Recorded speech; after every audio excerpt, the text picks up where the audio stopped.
Wa in arada balamun akara pasara zaud an yujami ada kutu ajima pasara zaud sanian dalam kedua kalinya ba'da ukhra salasana jima yang pertama. Ajima setelah jima mengeluarkan air mani, dia ingin jima lagi seumpamanya.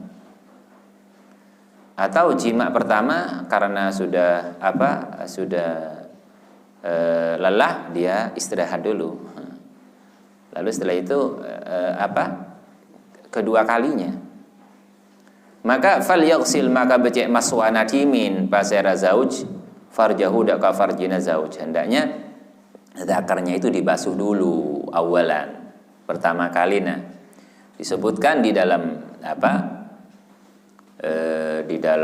kitab Uqudul Lujin, membasuh itu bisa menyebabkan kuat kembali gitulah, bisa kuat kembali.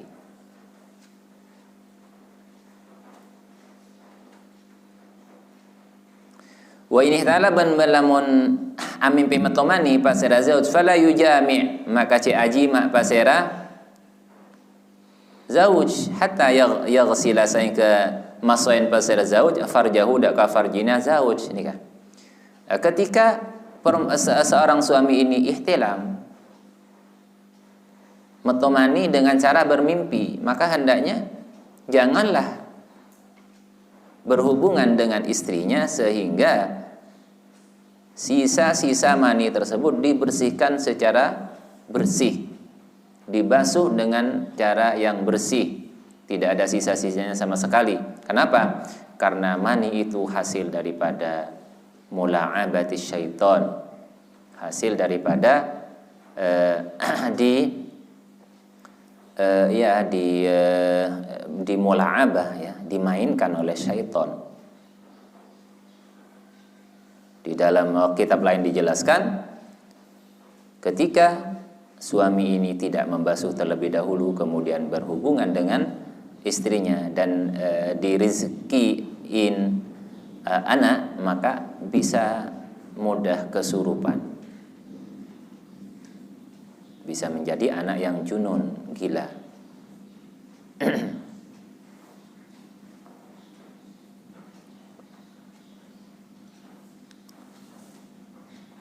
Hatta yaghsila farja aw yabula atau ba'akmidi min bazar zawj, takut ada sisa-sisanya di dalam di dalam lubang, ya, di dalam lubang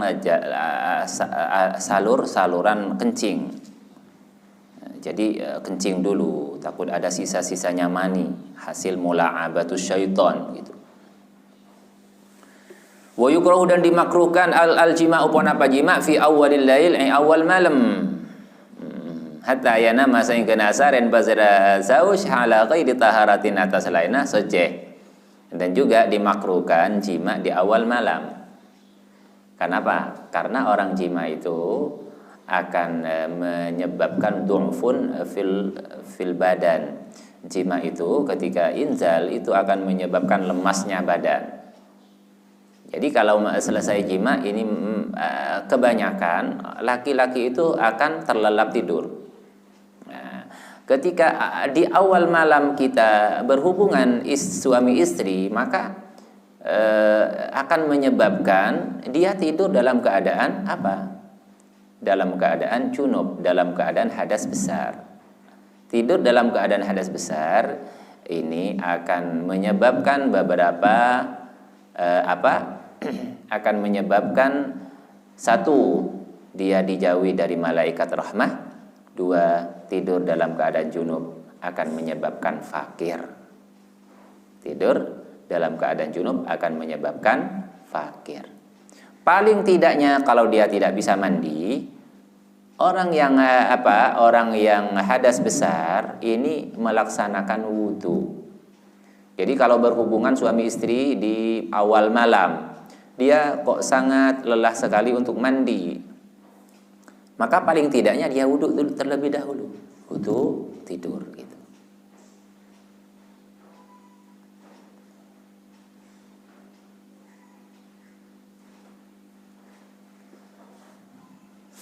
Jadi wudu ini akan menyebabkan bisa meringankan hadas tersebut dan tidak akan menyebabkan fakir.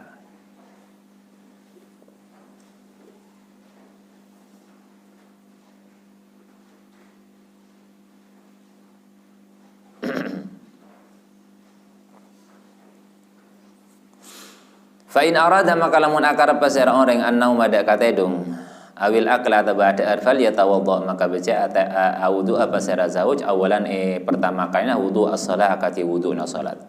Fadzalika maka tiningkan itu wudu sunnatun paneka sunnah. Jadi qala adabu Ibnu Umar pasera Ibnu Umar qultu adabu badan qaula lin nabiyyi da kuste kanjeng Nabi sallallahu alaihi wasallam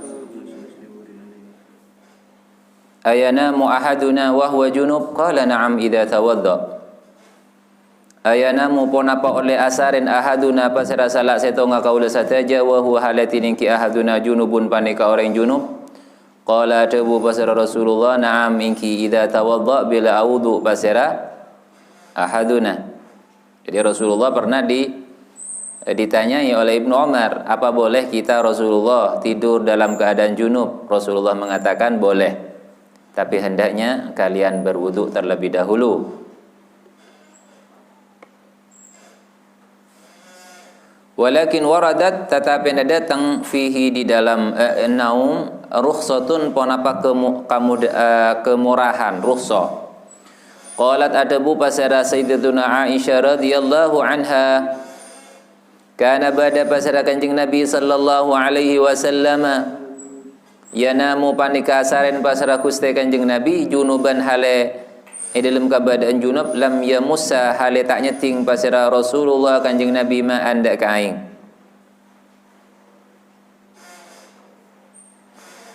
Namun ada hadis yang memberikan rukhsah, memberikan kemurahan, atau hadis yang menunjukkan bahwasanya amar untuk berwudu itu bukan wajib. Ini hadis yang diriwayatkan oleh Sayyidatuna Aisyah, istri baginda Rasulullah, bahwasanya Rasulullah pernah tidur dalam keadaan junub dan sama sekali tidak menyentuh air, tidak membasuh kemaluannya, dan beliau tidak mengambil wudu. Lah ini untuk apa? Untuk tashilan li ummati, untuk menggampangkan hukum, untuk menggampangkan pada umatnya. Dan hadis ini juga menunjukkan akan tidak wajibnya wudu qabla naum bagi orang yang junub, gitulah.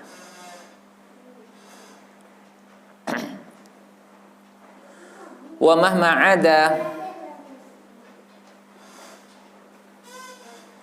ban bila abalih pasera rajul ila firashida kala makna rajul tempat katedungan rajul falyamsah maka becek ngusapa pasera rajul wajha firasihi da ka attasah la makna rajul auliyam futhu ataba becek akrbaya pasera rajul hau da ka wajha firasi fa innahu maka saungkuna rajul la yadri panika tak ngauningin pasera rajul mada kapona pa hadasa se terjadi ponapa ma'alaihi atas wajha firasih ba'dahu salastarena rajul.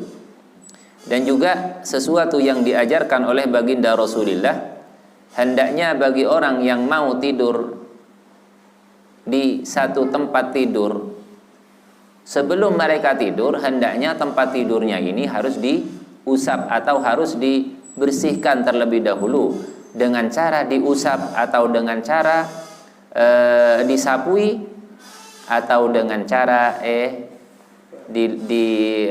bahasa Madura itu ekerbai. Itu ajarannya Rasulullah. Setelah ada penelitian tentang hal ini, penelitian secara ilmiah, ternyata di dalam tempat tidur itu ada beberapa kotoran yang melekat dan membahayakan bagi pernafasan, mengganggu terhadap pernafasan. Jadi orang yang tidur di tempat yang belum dibersihkan terlebih dahulu, ini mengganggu atas pernafasan, takut-takut tempat atau kotoran-kotoran tersebut terhirup dari hidung kita. Karena namanya tidur, bisa tidur itu dalam keadaan napang, kentang gitu kan, miring, itu takut kotoran-kotoran itu masuk pada hidung kita. Itu. Jadi ajarannya Rasulullah, bersihkan dulu atau gerbai dulu, baru kita tidur pada tempat tidur kita.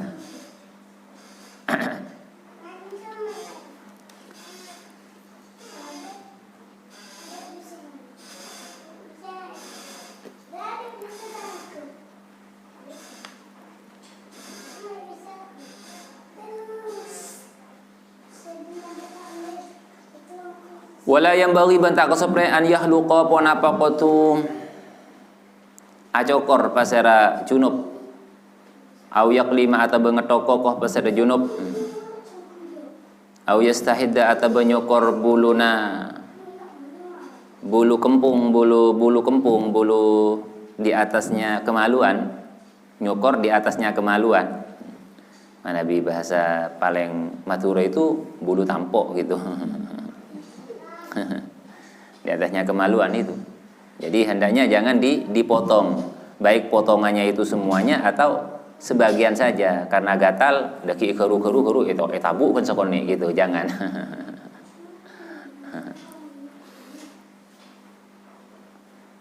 Au yukhrija ataba mengeluarkan pasera orang adama dak kadara, au yubina ataba motong pasera orang min nafsi dari abana orang jaz'an dak sebagian.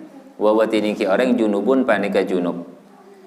Jadi orang junub tidak boleh atau hendaknya tidak layam bagi, tidak seharusnya dia memisahkan anggota badannya, baik itu rambut atau kuku, sebelum dia suci. Apa alasannya? Itturaddu ilaihi. Itturaddu karena bekal epabadi ilaihi daka junub sairu azzai ponapa satujuna jus-jusnya junub fil akhirati dalam akhirat. Fa ya'udu maka bekal abadi ponapa sairu azzai junuban hale dalam keadaan junub. Takutnya ketika dibuang dalam keadaan junub, nanti ketika kembali lagi di akhirat, karena semua anggota badan kita yang putus ini akan dikembalikan di besok di alam akhirat. Rambut-rambut yang pernah kita cukur semuanya tanpa terkecuali ini kembali lagi di alam akhirat. Kuku-kuku semuanya kembali di alam akhirat. Atau badan kita yang dioperasi, dibuang, dipotong, semuanya dikembalikan oleh Allah Subhanahu wa taala. Lah ketika dipotong perkara tersebut dalam keadaan junub, itu akan kembali kepada kita dalam keadaan junub.